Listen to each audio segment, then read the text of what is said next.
దేవుని నామకి మహిమ కలుగును గాక. ప్రభువైన యేసుక్రీస్తు నామములో నా శుభాభివందనాలండి.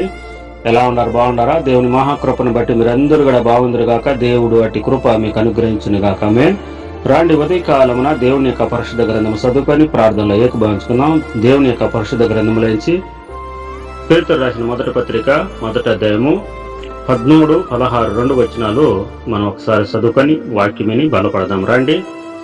కాబట్టి మీ మనసు అను నడుమును కట్టుకొని నిబ్బరము బుద్ధి కలిగిన వారై యేసు క్రీస్తు ప్రత్యక్షమును అయినప్పుడు మీకు తేబడిన కృప విషయమైన సంపూర్ణ నిరీక్షణ కలిగి ఉండండి. నేను పరిశుద్ధుడై ఉన్నాను గనుక మీరును పరిశుద్ధులై ఉండండి రాయబడి ఉన్నది. కాగా మీరు విధేయులగు పిల్లలై మీ సంపూర్ణము జ్ఞానము దేశాలు మీకు కనబడిన మీ కుండిన ఆశలను అనుసరించి ప్రవర్తన మిమ్మలను పిలిచిన వాడు పరిశుద్ధైన ప్రకారమున మీరును సమస్త ప్రవర్తన యందు పరిశుద్ధులై ఉండండి. పరిశుద్ధుడమైన ప్రేమ కలిగిన పరలోకమందున కన్న తండ్రి, సృష్టికర్త, సర్వాధికారి, నీకు వందనాలు. ఈ వాక్యం అనేది ఇంటున్న బిడ్డలు ఈ వారినైనా ఈ వాక్యం అనే ఉదక స్థానంతో ప్రతి బిడ్డలను దర్శించి కృప కాపుదల చేసి మాకున్న బలహీనతలు తొలగించి నీ వాక్యముని ఉదక స్థానంతో మమ్మల్ని సరిచేసి నిలబెట్టమని, ప్రతి బలహీనంతో పరుస్తున్న దురాత్మ శివట శక్తులను బంధిస్తూ నీ ఆత్మతో నింపమని యేసు పరిశుద్ధ నామములో వేడుకుంటున్నాను తండ్రి. ఆమేన్. దేవుడి నామముకి మహిమ కలుగును గాక. దేవుడు మనతో మాట్లాడుతున్న మాట, కాబట్టి మీ మనసు అను నడుమును, అంటే మన మనసులు నడుము కట్టుకోవాలంట. దేవుని పిల్లలు ఎట్టంటే లాగేస్తుంటది. ఎట్టంటే మన పాపానికి ఈ మనసు నిలకడ ఉండదు. ఎందుకంటే నిలకడలేని జీవితం, నిలకడలేని యొక్క మనసు ఇది. ఎందుకంటే రెండుసేపు ఇలా ఆలోచన చేస్తుంది, రెండుసేపు ఇంకొక రకంగా ఆలోచన చేస్తుంది, రెండుసేపు బాధ వస్తే ఒక రకంగా ఆలోచన చేస్తుంది, అలాగే మనకు దుఃఖం వస్తే ఒక రకంగా ఆలోచన చేస్తుంది. అందుకని నిబ్బరము కలిగి, ఎందుకంటే ఏమంటున్నాడు, నిబ్బరము కలిగి సబుద్ధి కలిగిన వారమై మనం నిబ్బరం కలిగిన వారమై ఉండాలి. దేవుని పిల్లలు నిబ్బరం కలిగి ఉండాలని మనకు ఎంతో ప్రయత్నిస్తుంటాను. కానీ సాతాను అనేవాడు మనల్ని ఏడవ చాట కోపం రేపుతూ మనలను పాడు చేస్తూ, మన భక్తిని పాడు చేస్తూ, మన జీవితాలను పాడు చేసుకుంటూ మన ఏడవ చాట మన జీవితాలను అనేసరంగా మన భక్తి జీవితాన్ని అంతటా పాడు చేసుకుంటాడు. మన పూర్వం ఒకసారి చూస్తే, పూర్వం ఒక భక్తుడు ప్రత్యక్షమై ఒక ఆయుధము ఇచ్చాడంట.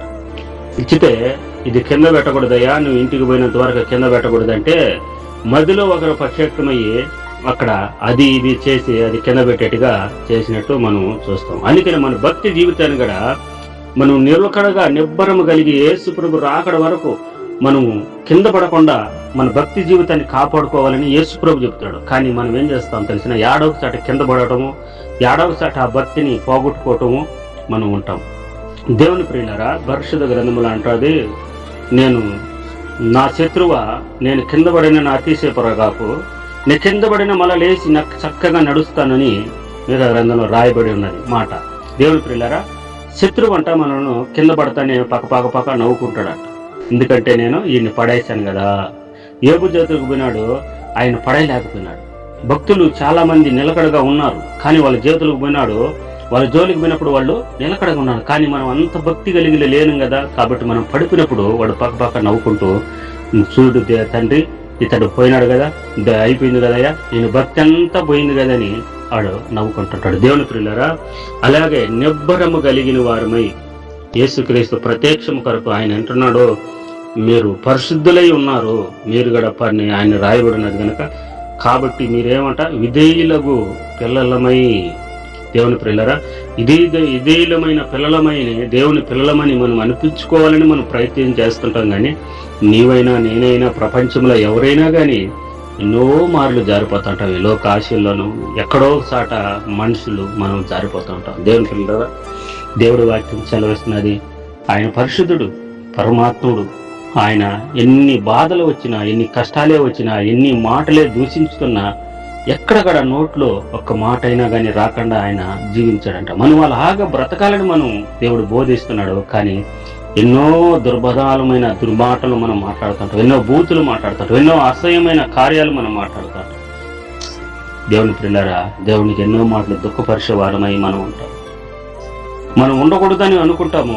సాతానుగాడ ఎవరో ఒకరి దగ్గర నుంచి మన శోధన తెప్పించి, మన కోపం రేపించి మనం భక్తి జీవితాన్ని పాడు చేస్తూ ఉంటాడు. దేవుని ప్రియులారా, ఆయన అంటాడు నిలకడగా మరణం వరకు నమ్మకముగా ఉండు, జీవ కిరీటం ఇస్తానని. మనం ఆ జీవ కిరీటానికి ఎట పొందుకోవటమేమో కానీ మన భక్తి జీవితం ఎన్నో మాటలు కోల్పోయి భక్తిహీనమైపోయి ఈ లోకానుసారమైన జీవితాలు ఎంతో మందిగా ఉన్నాయి. దేవుని ప్రియులారా, దైవజనులే కావచ్చు, ప్రవర్తలే కావచ్చు, మన పరిశుద్ధ గ్రంథంలో చూస్తే ప్రవర్తలు గడ మోసం చేసేస్తారు.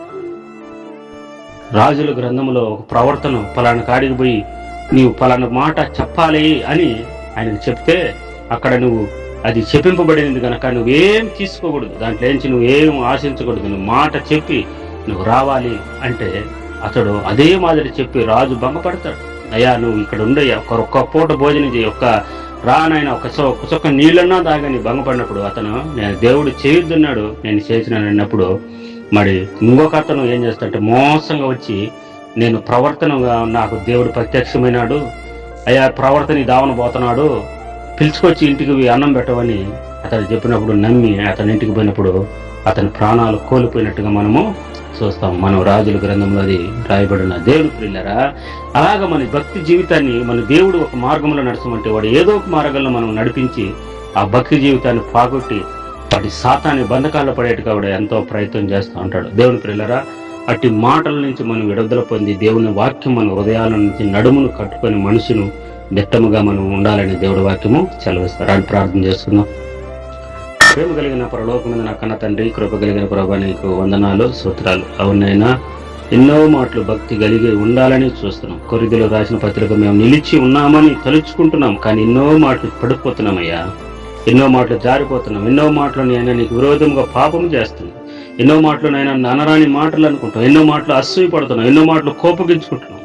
క్షమించి దయ చూపించి రక్షించమని ప్రార్థన చేస్తాం. ప్రభా కనికరించాయా, కనికరించినాయన దయ చూపించాయా, దయ చూపించినాయన. ఇశ్రాయేలు ప్రజలు ఆనాడు నీ తట్టు తిరిగినప్పుడు నువ్వు కనికరించి రక్షించిన ఈరోజు కూడా మేము నీ అందరం కూడా నీ తట్టు తిరిగినప్పుడు మా యొక్క క్షమాపణ అడుగుతున్నాం. క్షమించి కనికరించి నువ్వు దయ చూపించమని రక్షించమని ప్రార్థన చేస్తాం. పరలోకమందు నా కన్న తండ్రి, ఈరోజు నేను మా దేశాన్ని పరిపాలన చేసిన నాయకులను తెలివిని, జ్ఞానమును, మారు మనసు, రక్షణ, అవినీతి నుంచి విడిపించి నీ కృపా కాపుదల దేశమని ప్రార్థన చేస్తున్నాం. ప్రేమ కలిగిన పరలోకమందు నా కన్న తండ్రి, కృప కలిగిన ప్రభా, ప్రపంచ దేశాలను రక్షించి ఇశ్రాయేలు దేశానికి రక్షణ దేశముకు క్షేమభివృద్ధి చేసి నీ ప్రజల మీదకి నీ ఆశీర్వాదము, కనికరమును కూడా దిగివచ్చినగా ఈరోజు వాక దినాలు, పుట్టినరోజు పండుగలు జరుపుకునే బిడ్డలు దీవించి ఆశీర్వదించి, గర్భఫలము లేక అమానాలు నిందలు పడుతున్న వారి మంచి గర్భఫలమును అనుగ్రహించి కృపా కాపుదల దేశమని ప్రార్థన చేస్తున్నాం. ప్రేమ స్వరూపుడు విన్న దేవా, నేను ఈరోజు డ్రైవింగ్ చేసుకున్న బిడ్డలకు సురస్థమైన ప్రయాణాన్ని అనుగ్రహించి, ప్రార్థన లేకపోయిన ప్రతి బిడ్డను దీవించి ఆశీర్వదించమని, మహిమ ఘనత ప్రభావములు పొందుకోమని మా ప్రభువైన యేసుక్రీస్తు నామములో ఈ ప్రార్థన మళ్ళీ అడిగి వేడుకొని పొందున్నాను. పరలోకమందు నా కన్న తండ్రి, ఆమేన్. God bless. దేవుడు మిమ్మల్ని మీ కుటుంబాలను దేవుడు దీవించి ఆశీర్వదించునుగాక. ఆమేన్.